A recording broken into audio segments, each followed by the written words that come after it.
మరోసారి ఫిబ్రవరి 1వ తేదీ మధ్యాహ్నం 3 గంటలకు ఆయన నివాసం నందినగర్లో కూడా కేసీఆర్ నివాసమే. అది మొదటి నుంచి ఆయన ఎమ్మెల్యేగా ఉన్నప్పటి నుంచి అక్కడే ఉంటున్నారు. ఆయన బీఆర్ఎస్ పార్టీ పెట్టక ముందు నుంచి కూడా ఆ నివాసంలోనే విచారించేందుకు సిట్ రెడీ అవుతుంది. దీనికి సంబంధించిన ఏర్పాట్లు సిట్ చేస్తున్నట్టు తెలుస్తుంది. ఆ నోటీస్ ఇచ్చిన తర్వాత ఏ రకంగా రియాక్ట్ అవుతారు కేసీఆర్ లేదంటే బీఆర్ఎస్ అనేది మనం చూడాలి.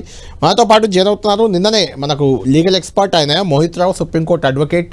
నిన్న కూడా మొదటిసారి 160 CRPC కింద ఈ ప్రదేశంలోనే విచారణ జరుపుతాము, ఇక్కడ ఎక్కడ ఉంటారో చెప్పండి అని తప్పు, అది పోలీసులలో ఇవ్వడమే తప్పు అని నిన్ననే మనకు ఎక్స్ప్లెయిన్ చేశారు. ఇప్పుడు కూడా మళ్ళీ అదే నోటీస్ రాబోతుంది, కాసేపట్లోనే రాబోతుంది, వచ్చేసింది, కేసీఆర్కు చేరింది, దాదాపు రీచ్ అయింది. దీనికి సంబంధించి మోహిత్ రావు, సుప్రీంకోర్టు అడ్వకేట్, మనకు లైవ్లో అందుబాటులో ఉన్నారు. మోహిత్ గారు, మనం మొన్న మాట్లాడుకున్నాం ఇదే అంశానికి సంబంధించి. 160 CRPC కింద 65 ఏళ్ళు పైబడ్డ వ్యక్తులకు కానీ, లేకుంటే 15 ఏళ్ల లోపు మైనర్లకు కానీ, వికలాంగులకు కానీ, మహిళలకు కానీ కొన్ని వెసులుబాట్లు ఉంటాయి. వాళ్ళు ఎక్కడుంటే అక్కడికి వెళ్ళి విచారించాలి, కేవలం సాక్షిగా కాబట్టి 160 కింద అయితే మాత్రమే CRPC కింద అని మీరు అన్నారు. ఈ నోటీసే చెల్లదన్నారు. దానికి సంబంధించి కేసీఆర్ వివరణ ఇచ్చారు. తన ఫామ్ హౌస్లో విచారించండి, తన ఫామ్ హౌస్కే నోటీస్ ఇవ్వండి అని కూడా ఆయన అడ్రస్తో సహా పంపించారు సిట్కి. అయితే సిట్ మాత్రం ఈ అంశాన్ని పరిగణలోకి తీసుకోలేదు. మళ్ళీ ఫిబ్రవరి 1వ తేదీ 3 గంటలకు ఇప్పుడు అడ్రస్ కూడా పెట్టారు. ఎక్కడికి రమ్మంటారు అని కాకుండా ఇక్కడికి రండి మీరు అని, నందినగర్లో నివాసానికి రండి అని ఆ నోటీస్ ఇచ్చారు. దీన్ని ఎలా చూస్తున్నారు? దీనిపై ఏం చేయబోతుంది బీఆర్ఎస్ పార్టీ? సో ఒకటండి, ఫస్ట్ మీరు చూసినట్టయితే అగైన్ వీళ్ళు 160 CRPC కి కాంట్రరీగా నోటీస్ ఇచ్చారు. 160 CRPC లో క్లియర్ గా ఉంది, any police officer making any investigation under this chapter may by order in writing require the attendance before himself of any person being within the limits of his own or any adjoining station who from the information given or otherwise appears to be acquainted with the facts and circumstances of the case, provided that no male person under the age of 15 or above the age of 65 or a woman or a mentally or physically disabled person shall be required to attend at any place other than the place in which such male person or woman resides. ఇక్కడ clear ఉందండి, ఎక్కడైతే male person female person ఉంటారో అక్కడికి వెళ్ళి examination చేయాలి. యావత్ తెలంగాణకు తెలుసు కేసీఆర్ గారు ఎక్కడ ఉంటున్నారో, తను ఎక్కడ నివసిస్తున్నారో తెలిసినా కూడా పోలీస్ ఆఫీసర్స్ కావాలని చెప్పి డెలిబరేట్ గా మెలిషియస్ ఇంటెన్షన్ తో ఆ నోటీస్ ఇప్పుడు ఇవ్వడం జరుగుతుంది. నాకు ఒక చిన్న డౌట్, నాకు ఇందులో ఒక చిన్న కాన్ఫ్లిక్ట్ అనుకోండి, డౌట్ అనుకోండి. ఇది ఏంటంటే నివాసంలో ఎవరైతే 160 CRPC కింద ఉన్నారో ఆయన నివాసంలో విచారించాలి అన్నదా పాయింట్, లేకుంటే ఆయన ఎక్కడుంటే అక్కడ విచారించాలి, ఆయన ఉన్న ప్లేస్ అంటే ఎక్కడున్నా దేశంలో అక్కడికి వెళ్ళి విచారించాలా, లేకుంటే ఆయన నివాసంలో విచారించాలా? అదొకటి నాకు డౌట్. సో ఇక్కడ మీకు క్లారిటీ ఇస్తున్నాండి, ఆయన ఎక్కడైతే ప్రెసెంట్ గా నివసిస్తున్నాడో అక్కడికి వెళ్ళి చేయాల్సి వస్తుంది పోలీసు వాళ్ళు. అంటే ఆయన నివాస స్థలంగా, ఆయన అడ్రస్ గా, ఆయన అఫిడవిట్లలో అక్కడ ఇక్కడ అంతా నందినగరే ఉంది కాబట్టి ఇక్కడే అని చెప్తున్నారు. లేదండి, మీనింగ్ ఏమొస్తుందంటే criminal Lalo wear the person is residing ordinarily, అంటే మీరు జనరల్ గా చూసుకున్నట్టయితే ఆ మనిషి ఎక్కువ ఎక్కడ రిసైడ్ అవుతున్నారో అక్కడ వస్తుంది. అంటే నందినగర్ ను కూడా రెసిడెన్స్ గా మనం ట్రీట్ చేయలేమా? నందినగర్ ను కూడా రెసిడెన్స్ గానే భావించవచ్చు కదా. కానీ అక్కడ ఉండట్లేదు కదండి. Resident becomes a house or place where the person is residing. Okay, person ఎక్కడైతే రిసైడింగ్ చేస్తున్నారో అక్కడే రెసిడెన్స్ అవుతుంది. ఇప్పుడు ఒక పర్సన్ కి ఫర్ ఎగ్జాంపుల్ నేను ఒక హైపోథెటికల్ ఎగ్జాంపుల్ ఇస్తాను. ఆయనకి 5 houses ఉంటాయి. ఫర్ ఎగ్జాంపుల్ ఒక person he ones 5 houses in Telangana. తను ఎక్కడైతే నివసిస్తారో తనే అక్కడనే తను ఇల్లు అవుతుంది అప్పుడు. అంతే, correct. On the day when notice is been issued, ఎక్కడైతే రిసైడ్ అవుతారు, ఇప్పుడు దాని సింపుల్ అర్థం అండి. ఫర్ ఎగ్జాంపుల్ ఒక మనిషికి జగిత్యాలలో ఇల్లుంది, హైదరాబాద్ లో ఇల్లుంది, కరీంనగర్ ఇల్లుంది. మీరు హైదరాబాద్ పోలీస్ వాళ్ళు వచ్చి హైదరాబాద్ లో మేము నోటీస్ ఇస్తామంటే నోటీస్ ఎవరికి ఇవ్వాలి? అసలు ఫస్ట్ ఆఫ్ ఆల్ ఆ పర్సన్ కి ఇవ్వాలి. అవును, ఆయన he's former chief minister, present leader of opposition. తనకి పోలీస్ సెక్యూరిటీ ఇస్తుంది, పోలీస్ కి తెలిసి ఎక్కడ ఉంటున్నారో తెలిసి కూడా డెలిబరేట్ గా నందినగర్ లో ఇచ్చి మీరు 65 కిలోమీటర్లు ట్రావెల్ చేసి రండి, మీకు అయినా ఇన్కన్వీనియన్స్ కానివ్వండి, మేము అయినా కూడా ఇస్తామని. అక్కడ he is residing in Erravalli for particular reason. అందరు తన పార్టీ లీడర్స్ కి, క్యాడర్ కి బీఫామ్ ఇవ్వడానికి తను అక్కడ ఉన్నారు ఇప్పుడు. అండ్ తన రెసిడెన్స్ కూడా అదే, అందరికీ తెలుసు, యావత్ తెలంగాణకు తెలుసు తను ఎర్రవల్లిలో ఉంటారు అని. అంటే మోహిత్ గారు మీరు చెప్పిన దానికే నాకు ఇంకొక చిన్నది, జగిత్యాల్లో ఆయనకి ఇల్లు ఉంది, హైదరాబాద్లో ఇల్లుంది. హైదరాబాద్ పోలీస్ వెళ్ళి జగిత్యాల్లో ఉంటే ఒకవేళ జగిత్యాల్లో కూడా విచారించవచ్చా? That is wrong. అదే అడుగుతున్నా. హైదరాబాద్ పోలీస్ కి జ్యూరిడిక్షన్ లేదు. ఇప్పుడు సిట్టుకి అదే జ్యూరిడిక్షన్ లేదనే చెప్తున్నారు వాళ్ళు. మా జ్యూరిడిక్షన్ ఇక్కడే కాబట్టి ఇక్కడికి రమ్మంటున్నారు. సిట్ జ్యూరిడిక్షన్ లేదు. నేను అందుకనే పొద్దునంత క్లియర్ గా చెప్పాను. Okay, that notice is ultra virus.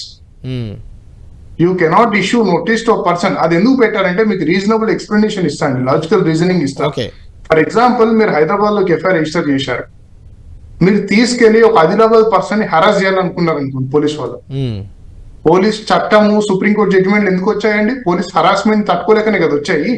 Preventive detentions, police station లో లాకప్ డెత్స్, ఇవన్నీ నేను అదే అంటున్నాను. ఇప్పుడు ఫామ్ హౌస్ లో, గజ్వేల్ ఫామ్ హౌస్ లో ఆయన నియోజకవర్గంలో ఆయన ఉంటున్నారు కేసీఆర్ గారు.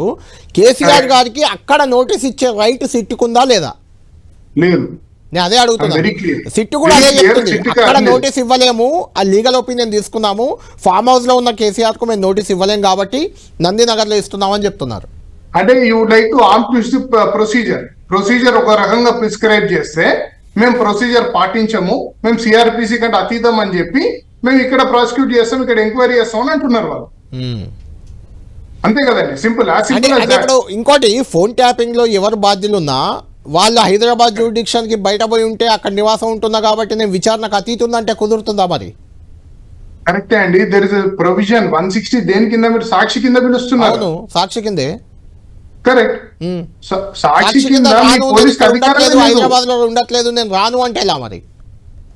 ఇప్పుడు I can understand your situation అండి. మీరు ఒకవేళ ఫర్ ఎగ్జాంపుల్ నేను హైదరాబాద్ లో ఉండేవాడినే, దీనికి తప్పించుకుని నేను వేరే దగ్గరికి పోయి ఉంటే అప్పుడు మీరు చెప్పింది కరెక్ట్ అయితే ఓకే ఓకే మీరు రావాలని. నేను 15 ఏళ్ల నుంచి అక్కడ ఉంటున్నాను ఎర్రవల్లిలో, ఈ రోజు కొత్తగా లేను కదా. రైట్. మీరు సుప్రీంకోర్టు అడ్వకేట్ కూడా, మీకు లీగల్ నాలెడ్జ్ ఫుల్గా ఉంటుంది కాబట్టి ఒకవేళ ఇప్పుడు కేసీఆర్ను విచారించాలి, ఫామ్ హౌస్లో ఉన్న కేసీఆర్నే ఈ ఫోన్ ట్యాపింగ్ వ్యవహారంలో విచారించాలి అంటే ఏం చేయాలి? సిట్ ఏం చేయాలి మరి? టెలింగ్ ఓపెన్లీ అండి, సిట్ కి అధికారం లేదు, ఏం చేయలేదు. లేదు కాబట్టి ఏం చేయాలి? ఇంకేదన్నా ఆప్షన్స్ ఉన్నాయా అని? There is no option, and that's what I'm telling you. Ante. I can't help police people, they're not my clients, but there is no provision as such. They cannot inquire KCR garu. Okay. కాబట్టి ఇప్పుడు ఏం చేయబోతుంది BRS? Legal సెల్లో కూడా మీరు కీలకం కాబట్టి BRS ఏం చేయబోతుంది ఇప్పుడు వచ్చిన నోటీస్ పై? We'll see and we'll discuss and we'll see. దాన్ని ఎట్లా ఎదుర్కొనాలో చూసాం. అసలు నోటీస్ ఏముందో కూడా నాకు తెలియదు. అదే సేమ్ నోటీస్ నాకున్న సమాచారం చెప్తున్నాను మీకు. సేమ్ మొన్న ఏదైతే నోటీస్ ఇచ్చారో అదే. ఈసారి కొంచెం చేంజ్ ఏంటంటే మీరు ఎక్కడ హైదరాబాద్ పరిధిలో ఎక్కడికి రమ్మంటే అక్కడికి వస్తామన్న బదులు మీ నివాసం నందినగర్ లో విచారిస్తామనే వర్డింగ్ ఉండొచ్చు. సో 2 things అండి. ఫస్ట్ థింగ్ ఏమో ఫస్ట్ లో మీకు ఆప్షన్ ఇచ్చారు, హైదరాబాద్ ఎక్కడ ఉన్నా కూడా మీరు రండి. తన ఏజ్ ని గుర్తించారు, అన్నిటిని గుర్తించారు. అది మెన్షన్ కూడా చేశారు అక్కడ. 65 ఏళ్ళని కూడా నోటీస్ లో కూడా ఉంది. కరెక్ట్, ఫస్ట్ నోటీస్ లో ఉంది. నేను చూశాను, రిప్లై ఇచ్చాను దానికి. సో నేనేమంటున్నా అంటే ఆ నోటీస్ ఇచ్చినాక యూ హావ్ యాక్సెప్టెడ్ కేసీఆర్ గారు వర్షన్ అండ్ మీరు 1 day అయితే ఆగారు. ఆగిన తర్వాత again copy paste again before nominations. What is it tearing urgency అండి? Posing a question to myself. You are conducting this investigation for 2 years. 2 years అయితే, ఇంకో 1 month అయితే, 15-20 రోజులు అయితే. What is it tearing urgency to issue notice over night? మీరు ఇంకోటి గమనించాలి ఇక్కడ ఈ కేసులో. మీరు హరీష్ రావు గారు కానీ వేరే వాళ్ళందరికీ వచ్చిన నోటీసెస్ చూస్తే ఎలా వస్తున్నాయండి? రాత్రి పూట ఇస్తారు, పొద్దున్న రమ్మంటారు. Is that way to issue notice? Sufficient time. ఇక్కడ ఇంకొక డౌట్ నాకు మోహిత్ గారు, ఇంకొక డౌట్ మీరు చెప్పింది.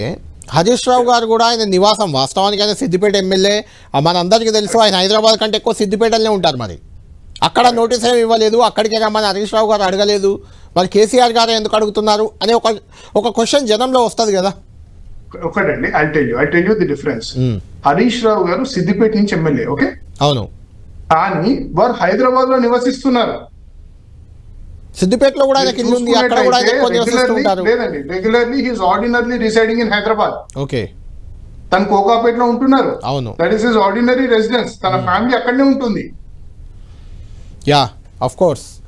He went there. ఆయన బోనఫైడ్ చూపించుకున్నారు, ఎగ్జామినేషన్ అయింది, అయిపోయింది, వచ్చారు. కేటీఆర్ గారు కూడా హీస్ లివింగ్ ఇన్ హైదరాబాద్ వెళ్ళి వచ్చారు. కానీ కేసీఆర్ గారి విషయంలో 160 సిఆర్పిసి క్లియర్ గా చెప్తుంది తన జ్యూరిడిక్షన్ లో లేదా అడ్జాయినింగ్ స్టేషన్ వరకే అని. అంటే అది వాళ్ళకు కూడా తెలుసు. మీరు ఫస్ట్ నోటీస్ చూస్తే అందుకనే హైదరాబాద్ కి రమ్మంటున్నారు వాళ్ళు. అవును కరెక్ట్ అంటే నేను కూడా మోహిత్ గారు సిట్ అధికారులతో నేను మాట్లాడాను యాక్చువల్గా నిన్న. మీరు చెప్పిన తర్వాతే మీరు 160 సిఆర్పిసిలో 65 ఏళ్ళు దాటిన వాళ్ళు ఎక్కడుంటే అక్కడికి వెళ్ళి విచారించాలని మీరే ఫస్ట్ మనకు 10 టీవీకే చెప్పారు. చెప్పాక నేను సిట్ అధికారులతో కూడా మాట్లాడాను. ఇలా చెప్తున్నారు బీఆర్ఎస్ అడ్వకేట్స్ ఏంటి అంటే, అవును మేము అందుకే ఇచ్చాం నోటీస్ హైదరాబాద్లో రావాలని, మా జ్యూరిడిక్షన్ పరిధి ఇదే ఇక్కడే ఉంటుందని వాళ్ళు క్లియర్గా చెప్పారు. The adjoining police station the local limits లో ఉంటేనే ఇవ్వాలి. అవును, నేను కావాలని చెప్పలేదు. కానీ అది సెకండ్ కూడా చాలా గ్లేరింగ్ ఇష్యూ అండి. అది they cannot give notice. Sir ఒకటి ఏ లా ఏం చెప్తుందంటే, what cannot be done directly cannot be done indirectly. Sample గా ప్యూర్ పొజిషన్ ఆఫ్ లా ఏం చెప్తుందో దానికి అతీతంగా మీరు చేయలేరు. You cannot do. ఆ ప్రొవిజన్ పెట్టడానికి కూడా ఒక అర్థం ఉందండి. ఎందుకంటే పోలీస్ పీపుల్ అన్నెసెసరీ హరాస్ చేయొద్దనే ఈ ప్రొవిజన్ పెట్టారు. లేకపోతే ఏమైతుందండి, జస్ట్ ఇమాజిన్ ఒక కేసు సిద్దిపేటలో రిజిస్టర్ చేసి నల్గొండ నుంచి పికప్ చేసుకుని అరెస్ట్ చేస్తారు. కరెక్ట్.